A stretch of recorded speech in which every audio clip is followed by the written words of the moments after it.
Today, we'll go over 3 critical points you should be aware of. Because if you do any of these 3 things, it's safe to say you failed your NoFap journey.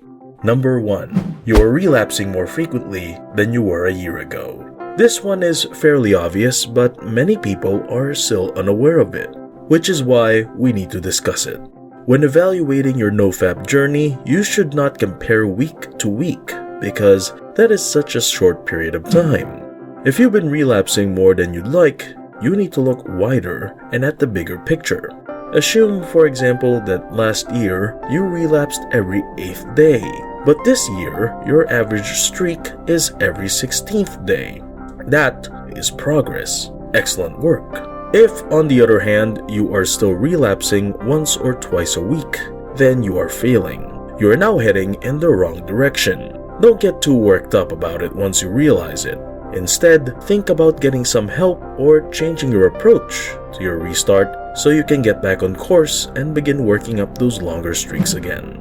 Number 2. You only exist for NoFap. This is indeed the opposite end of the spectrum. There are also men who have been completely sucked in by the NoFap benefits. So much so that the only self-improvement that they are concerned with is not touching their dick. If you're jobless, have no friends or social life, and you've had to return home and live in your mom's basement because you can't even afford food, it doesn't matter if you're on day 500 of your NoFap journey or not, because everything else in your life is headed in the wrong direction. This is obviously not as common as the first point, but it does occur. If NoFap is the only thing that you are concerned about, you too could end up in this pitfall. Imagine reaching the end of your life totally broke with no friends or family, an addiction to alcohol, and spreading negativity because you're resentful and bitter. Do you really believe anyone would care if you leave? You went your entire life without breaking a single nut. If you continue to live like this, you will have failed your NoFap journey. Because, once again, you should never, ever make NoFap your sole focus in life.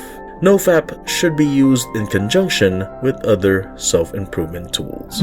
Number 3. Transferred addiction.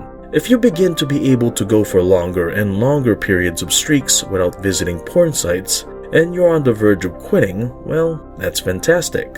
Excellent work. However, we have seen men do this on occasion, where they instead began drinking more, smoking more, and getting more addicted to destructive things. If you approach it this way, you will fail NoFap because NoFap should be used as one of the foundations in your self-improvement journey, and then you can start collecting other destructive behaviors.